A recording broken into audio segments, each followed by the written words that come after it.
Well, how's it going? We're going to take this veal to Cape York. I've had it 15 days. Here's Hunter trying to hide.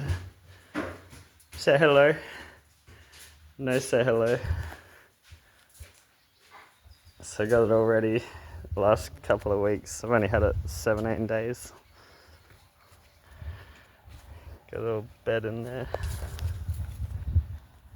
Heap of tools. Just packed up.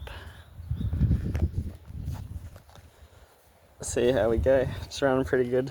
Had to put a thermostat back in it last night. It's at my nana's at Maryborough now. I'm just gonna see how we go. Gotta be back home by like the 20th. It's running mint. It's not overheating, I didn't like how it was sitting around half on the highway. But now, I'll give it another flush, it should be good. So, keep you posted.